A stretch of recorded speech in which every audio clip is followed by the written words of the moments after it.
You're watching Hoedown History, where we explore the history and legends of America's old-time and bluegrass music.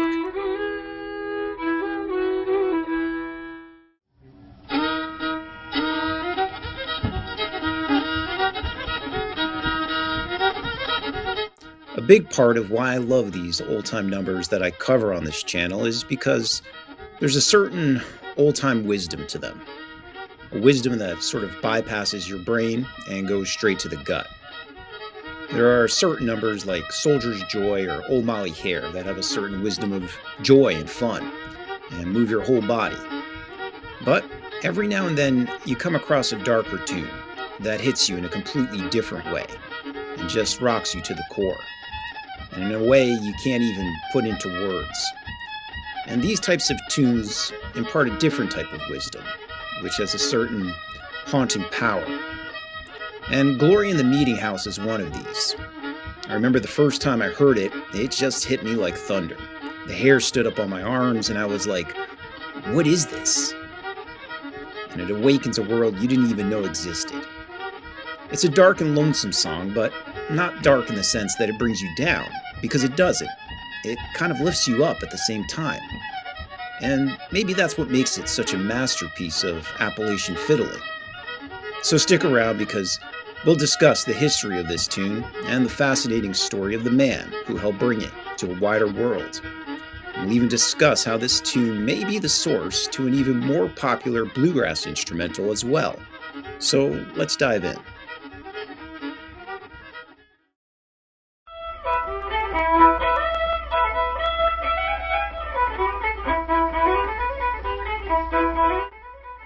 You're listening to the legendary recording of Glory in the Meeting House by this man, Luther Strong. Born in 1892 in Breathitt County in eastern Kentucky, Luther took up the fiddle at an early age. By the time he was 8, his grandfather would sometimes catch him practicing in the barn on a fiddle he had sneaked out of the house. As a young man, he traveled to nearby dances, playing solo when necessary, or sometimes pairing up with a banjo player. Or sometimes someone would even whittle out 2 sticks and beat time on the fiddle while he played. He didn't own a radio or record player and couldn't read music, so everything he knew came directly from the people and the music around him. As old-time music started to adjust to the modernizations of radio and records, while many players sought to mimic these more modern and polished-up sounds, Luther didn't. He kept this older sound intact. A sound that was still unique to that area of eastern Kentucky at the time. Now, Luther's greatest influence was a nearby fiddler named Bev Baker.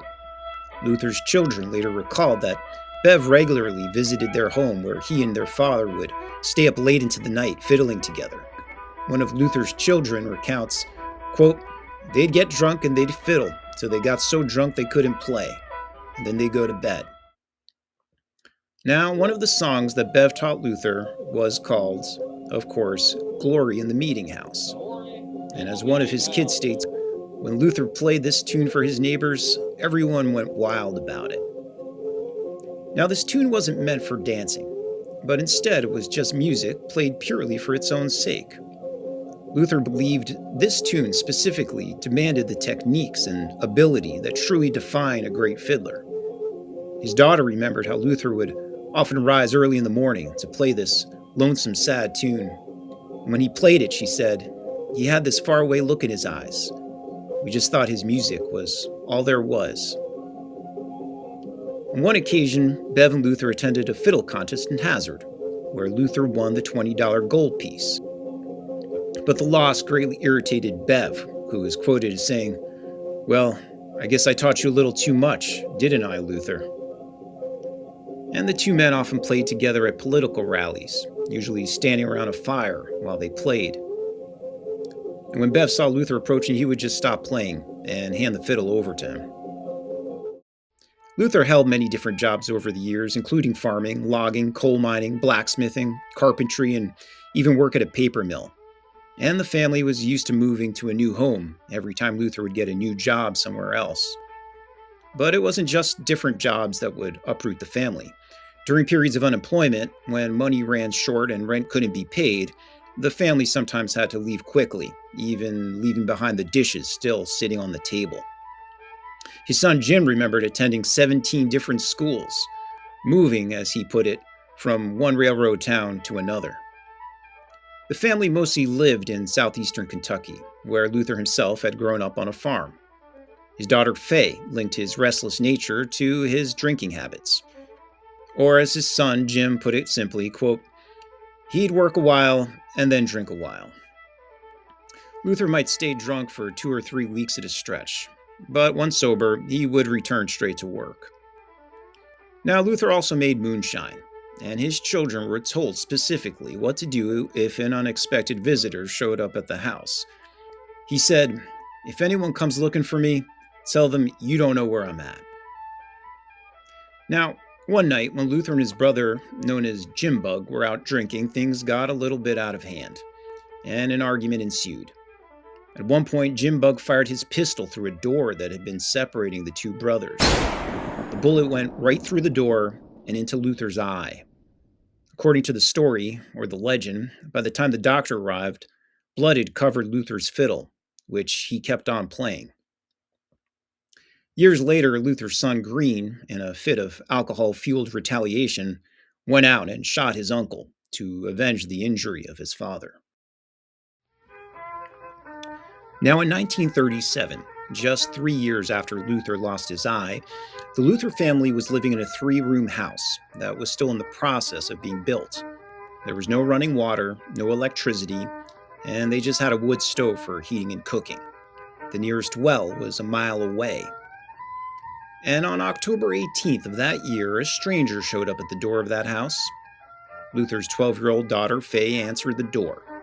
And when the stranger asked for Luther, well, she hesitated. She knew she was supposed to say that her father wasn't home, which he wasn't.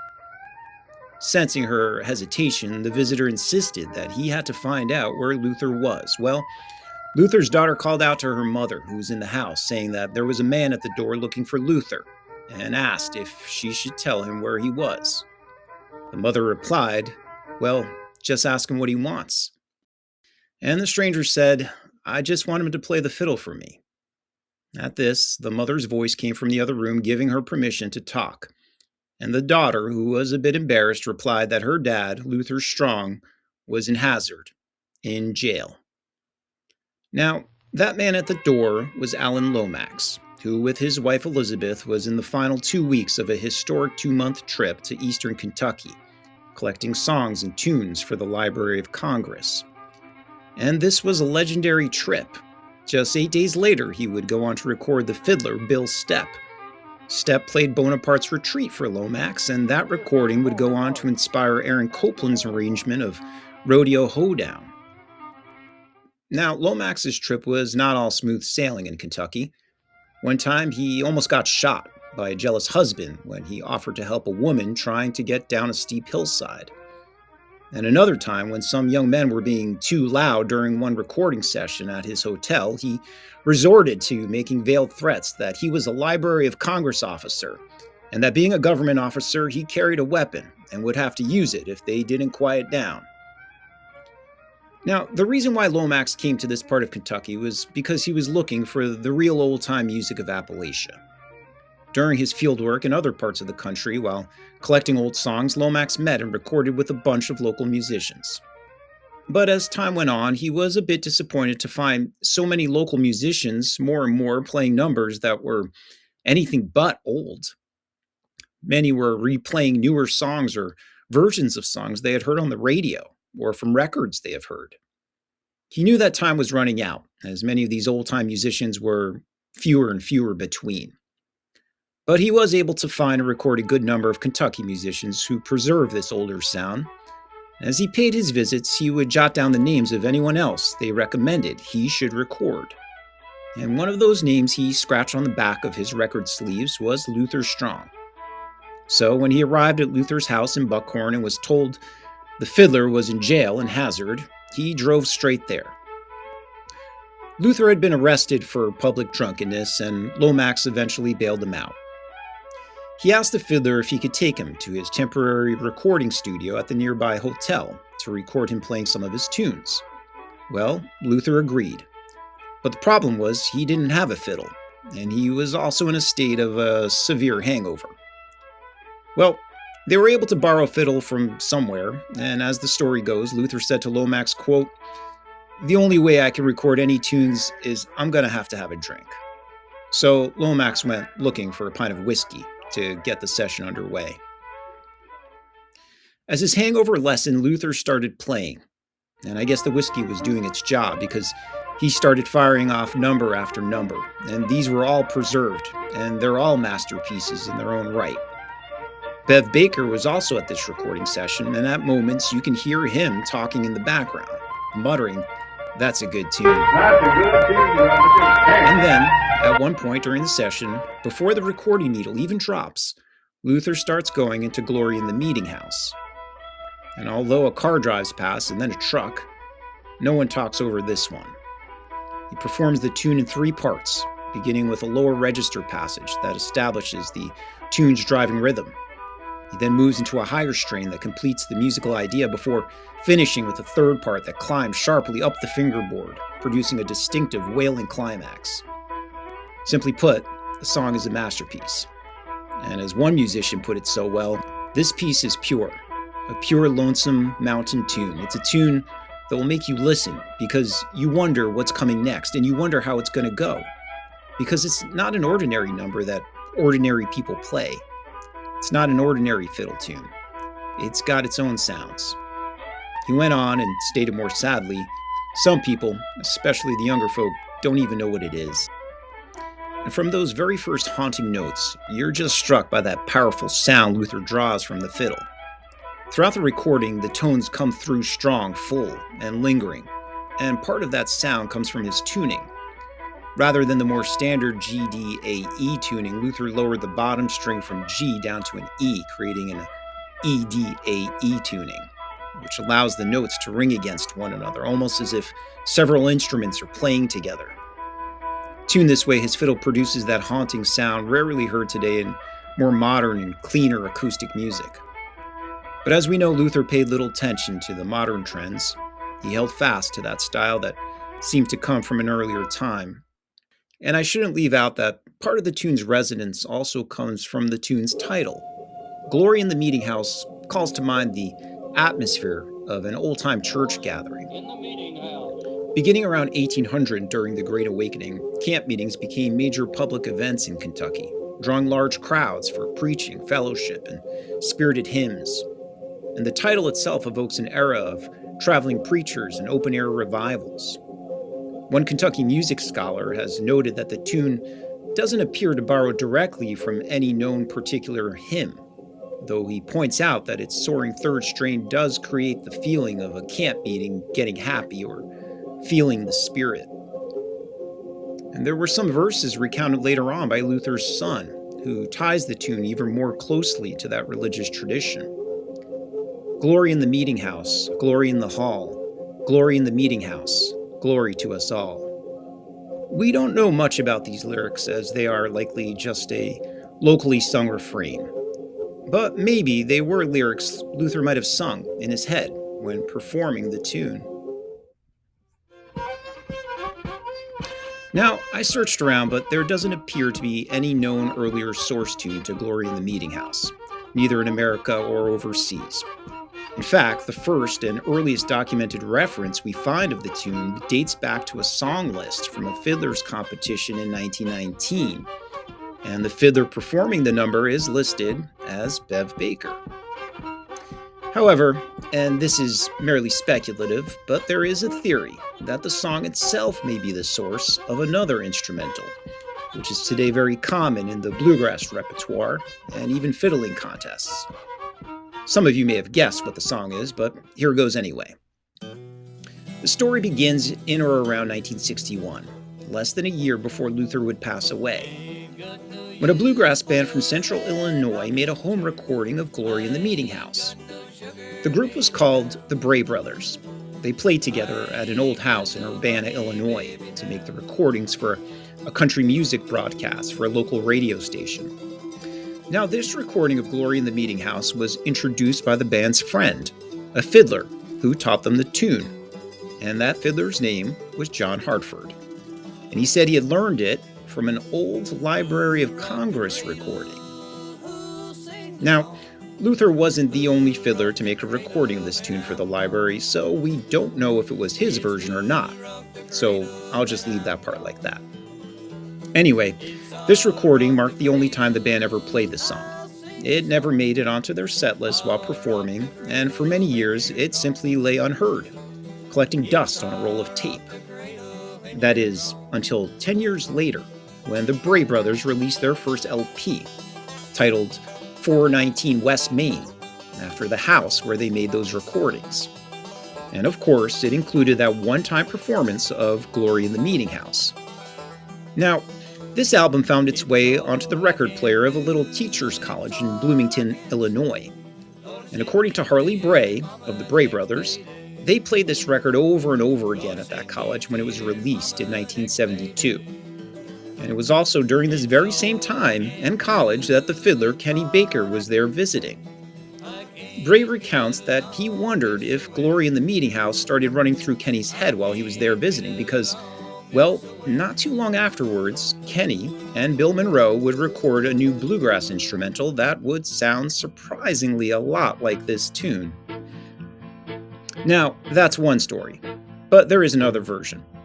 Baker himself recounts the story of where this new tune came from. He says that he and Bill Monroe were staying in a hotel in Ashland, Kentucky in the mid-70s, and Bill asked Kenny to come down to his room with his fiddle. Bill would play a mandolin phrase on a new tune he was working on at the time, and then Kenny would play it back to him on the fiddle. Bill then asked Kenny to modify what he just played. This went back and forth for several hours until the two of them had worked out this new tune. While Kenny claims to have, quote, made a major contribution to this tune, he insists that this was Bill's composition, and it would be Bill who would name this piece based on the area where he grew up. And the name of that tune is Jerusalem Ridge. The title refers to a ridge that overlooks Bill's home in Rosine, Kentucky. It's where he went fox hunting when he was young, and he loved that area so much he wanted to write a song about it. Bill stated he wanted to go back in time with the music to reflect the Scottish and Irish sounds. It was written in 1973, 1 year after the Bray Brothers' release of Glory in the Meeting House. Bill recorded it with the Bluegrass Boys, including Baker, in 1975, and again a year later for Baker's own album. And by then, it had become a Baker showpiece. Now again, this is speculative, but it is possible that Baker heard this tune from the Bray Brothers, who got it from Hartford, who possibly got it from Luther Strong's recording.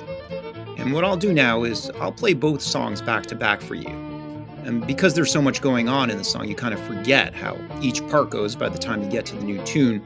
So I'll play each section of the tune back to back, and just see if you think the tunes are related or not.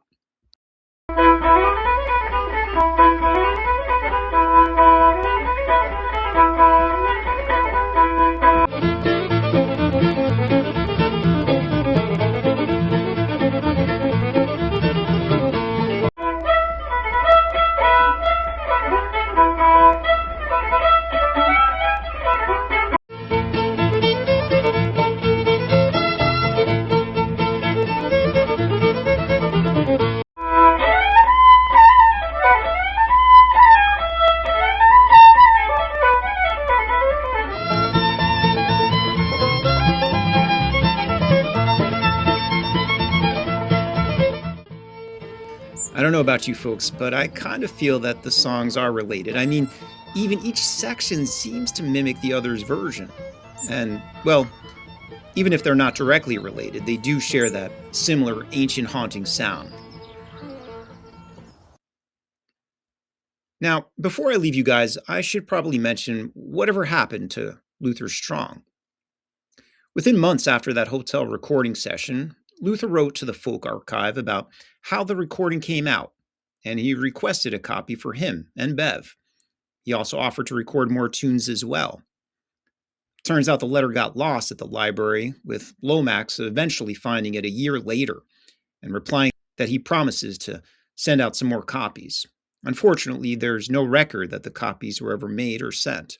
But we do have a copy of Lomax's reply letter stating, quote, "I can say with assurance that I like your fiddling better than anyone I have heard."